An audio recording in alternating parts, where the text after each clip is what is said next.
پہلی بات اتقوا اللہ حق تقاتہ ولا تموتن الا وانتم مسلمون، میں عرض کر چکا ہوں اس کا براہ راست تعلق ایمان کے ساتھ، اس نظریہ حیات کے ساتھ ہے، اس تصور کائنات کے ساتھ ہے، اس فلسفے کے ساتھ ہے، اس ویلٹن شوانگ کے ساتھ ہے۔ وہ ہے تو تقویٰ ہوگا، فرما برداری ہوگی۔ اب جو یہ جیسے میں مثال دیا کرتا ہوں کہ ایک فصیل ہے، اینٹوں سے بنی ہے، فصیل کی قوت کا دار و مدار، استحکام کا دار و مدار دو چیزوں پر ہے۔ ہر اینٹ پکی ہو، پختہ ہو، کچی اینٹ نہ کہیں لگ گئی ہو، جہاں کچی اینٹ لگے گی وہیں اندیشے کی جگہ بن گئی، پوٹینشیل ڈینجر کا مقام ہے، پوٹینشیل ویکنس ہے۔ پھر یہ کہ ان کو جوڑنے والا مسالہ وہ مضبوط ہو، سیمنٹ سبسٹنس، چونا ہے، گارا ہے، سیمنٹ ہے، مضبوط ہو، مارٹر مضبوط ہو۔ تو ایک تو ہے ایک ایک فصیل، ایک ایک بردہ مومن، اتقوا اللہ حق تقاتہ ولا تموتن الا وانتم مسلمون۔ اب ان کو جوڑنا ہے، جوڑے گی کیا چیز؟ جو فکر میں ہم آہنگی پیدا کرے، وہ چیز واعتصموا بحبل اللہ جميعا ولا تفرقوا، اللہ کی رسی کو مضبوطی کے ساتھ مل جل کر تھام لو، اس سے چمٹ جاؤ، تفرقے میں نہ پڑو۔ یہ قرآن ہے جو جوڑے گا۔ بہت ہی عمدہ الفاظ میں علامہ اقبال نے کہا ہے،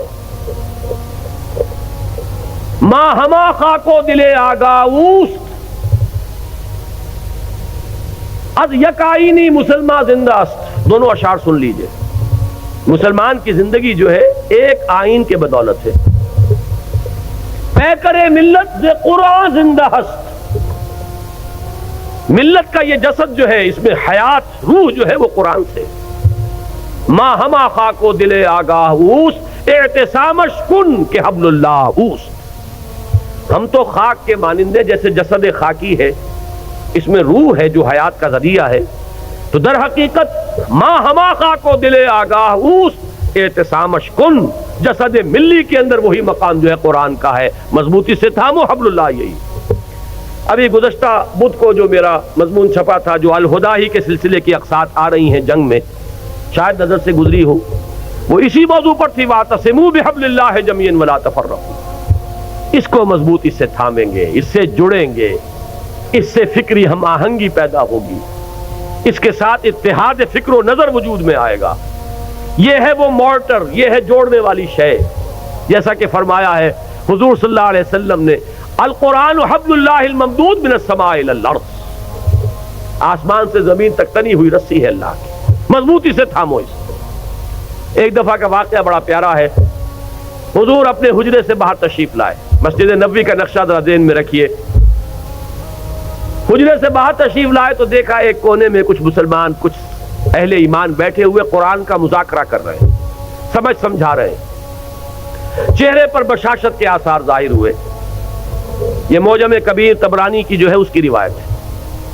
آپ تشریف لائے، ایک سوال کیا بڑا عجیب، بلکہ اس سوال کو تو یوں سمجھ کر سنیے کہ جیسے کہ حضور یہ سوال مجھ سے اور آپ سے بھی کر رہے ہیں۔ الستم تشہدون اللہ الہ الا اللہ وانی رسول اللہ وان ھذا القرآن جاء من عند اللہ، کیا تم اس بات کی گواہی نہیں دیتے کہ اللہ کے سوا کوئی معبود نہیں، میں اللہ کا رسول ہوں اور یہ قرآن اللہ کے پاس سے آیا ہے؟ صحابہ کا جواب کیا ہو سکتا تھا؟ بلا یا رسول اللہ، حضور کیوں نہیں، بالکل ہے، ایسا ہی ہے۔ اب آپ نے فرمایا فابشروا، بشارت حاصل کرو، خوشیاں مناؤ، فإن هذا القرآن طرفه بأيديكم وطرفه بيد الله، اس لیے کہ اس قرآن کا ایک سرا تمہارے ہاتھ میں ہے، ایک سرا اللہ کے ہاتھ میں۔ یہ ہے وہ قرآن، وہ حبل اللہ، واعتصموا بحبل اللہ جميعا ولا تفرقوا۔ اس کے بعد وہ تاریخ کا حوالہ دیا، واذکروا نعمت اللہ علیکم اذ کنتم اعداء فالف بین قلوبکم، یاد کرو احسان جو اللہ کا تم پر ہوا جبکہ تم دشمن تھے، ایک دوسرے کے خون کے پیاسے تھے۔ اوس اور خزرج کی دشمنی چلی آ رہی تھی 100 برس سے، قبیلے لڑ رہے تھے، پھر اللہ تعالیٰ نے تمہارے دلوں میں الفت پیدا کی، ایمان کی الفت، مقصد کی ہم آہنگی، نظریات کا اشتراک۔ وَكُنْتُمْ عَلَى شَفَا حُفْرَةٍ مِّنَ النَّارِ، جب بھی ان الفاظ سے گزرتا ہوں ایسے محسوس ہوتا ہے جیسے ایک حدیث میں الفاظ آئے فیہ ذکرکم، یہ جو قرآن ہے اس میں تمہارا ذکر ہے، اور بلکہ اس سے پہلے الفاظ ہیں فیہ خبر ما قبلکم ونبأ ما بعدکم وحکم ما بینکم۔ حضرت علی کی روایت ہے یہ، حضور نے فرمایا اس قرآن میں تم سے پہلوں کی خبریں بھی ہیں، تم سے بعد کے حالات کی اطلاعات بھی ہیں، اور جو بھی تمہارے مابین کبھی اختلاف ہوگا اس کا حل اور فیصلہ موجود ہے۔ تو ہمارا ذکر کہاں ہے؟ کنتم علی شفا حفرۃ من النار، تم تو آگ کے گڑھے کے کنارے تک جا پہنچے تھے، فانقذکم منہا، تو اللہ نے تمہیں اس سے بچایا اور نکالا۔ آج جو حالات پاکستان کے، جس کا تھوڑا سا نقشہ میں نے کھینچا تھا، زیادہ تفصیل میں جانے کا وقت نہیں ہے، میرا جو نقطہ نظر ہے میثاق میں اس ماہ کے پرچے میں وہ آ چکا ہے تفصیل سے، لیکن یہ کہ ذرا بھی آنکھ کھلی ہو، شعور کی آنکھ، اور حالات کا کوئی مشاہدہ ہو رہا ہو، تو یہ بالکل رائٹنگ آن دی وال کی طرح یہ حالات سامنے موجود ہیں۔ ہم آگ کے تباہی کے گڑھے کے کنارے تک پہنچ چکے ہیں۔ اللہ بچا سکتا ہے، اسے قدرت حاصل ہے، لیکن یہ بچاؤ ہوگا اسی طور سے جس طور سے کہ اس وقت اس نے بچایا تھا، محمد الرسول اللہ کے ذریعے سے بچایا تھا صلی اللہ علیہ وسلم۔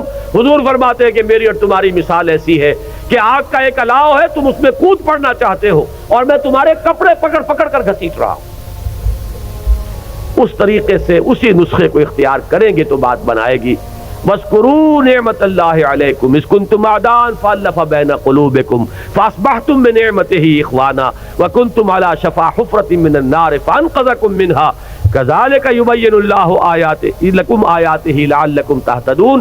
اس طرح اللہ تمہارے لیے اپنی آیات کی تبیین کر رہا ہے، وضاحت سے بیان کر رہا تاکہ تم ہدایت اخذ کر سکو، راستہ تمہیں نظر آ جائے، اس پر چل سکو۔ آخری آیت میں ہے وہ مقصد کا اشتراک، وَلْتَكُمْ مِنْكُمْ أُمَّةٌ يَدْعُونَ إِلَى الْخَيْرِ وَيَأْمُرُونَ بِالْمَعْرُوفِ وَيَنْهَوْنَ عَنِ الْمُنكَرِ وَأُولَٰئِكَ هُمُ الْمُفْلِحُونَ۔ اور چاہیے کہ تم سے ایک ایسی جمعیت وجود میں آئے، ایک ایسی امت وجود میں آئے۔ ویسے تو پوری امت کا کام یہی ہونا چاہیے تھا، لیکن اگر امت سو گئی ہو تو ان میں سے جو بیدار ہو جائیں، جو جاگ جائیں، وہ مل جل کر ایک امت ودن امت، پارٹی ودن پارٹی، بڑی امت میں ایک چھوٹی امت کی شکل اختیار کریں، اور ان کے کام صرف 3 ہو۔ عہد کر کے اٹھیے اگر ان باتوں کی سچائی اور صداقت کی دل گواہی دے کہ یہ 3 کام ہو جائیں ہمارے مقصد، یدعون الی الخیر ویامرون بالمعروف وینہون عن المنکر، دعوت خیر، بھلائی کی دعوت۔ انشاءاللہ اس بدھ کو جو یہ قسط آ رہی ہے میری، اس میں اسی آیت پر گفتگو ہے، اسی لیے مجھے بڑی سہولت ہے کہ میں اس وقت اشارہ کر کے یہاں سے گزر جاؤں گا کہ آپ ذرا توجہ کے ساتھ اس بدھ کو انشاءاللہ جو آئے گی اس میں کوئی ناغہ نہ ہو جائے، اللہ تعالیٰ کوئی رکاوٹ اس میں اللہ کی طرف سے نہ آ جائے۔ تو اس میں اسی آیت پر، اور پھر 2 اور قسطیں آئیں گی جو اسی موضوع پر ہیں۔ ایک میں نے مولانا امیر التبلیغ مولانا محمد یوسف دہلوی رحمۃ اللہ علیہ کی ایک تقریر کا اقتباس دیا ہے طویل۔ یہ امت، ایک لفظ استعمال کیا انہوں نے، امت پناہ ہم سے چلا گیا۔ کہتے ہیں ہم امت ہیں، امت ہونے کا وصف ختم ہو چکا ہے۔ وہی بات جو اقبال نے کہی تھی کہ آج کوئی امت محمد یا امت مسلمہ دنیا میں موجود نہیں ہے، جو چیز بالفعل موجود ہے وہ کچھ مسلمان اقوام ہیں، امت محمد صلی اللہ علیہ وسلم، امت مسلمہ نام سے کوئی شے موجود نہیں، لیکن اسے وجود میں لانا ہے، اس کے لیے جینا، اس کے لیے مرنا۔ قُلْ إِنَّ صَلَاتِي وَنُسُكِي وَمَحْيَايَ وَمَمَاتِي لِلَّهِ رَبِّ الْعَالَمِينَ۔ یہ ہو مقصد، عمل کے لیے یہ ہو ہدف، اپنی صلاحیتوں کے صرف کے لیے یہ ہو میدان۔ دکھائیے جولانیاں اس میں، آئیے مل جل کر ایک امت بنیے، ایک اجتماعی قوت بنیے۔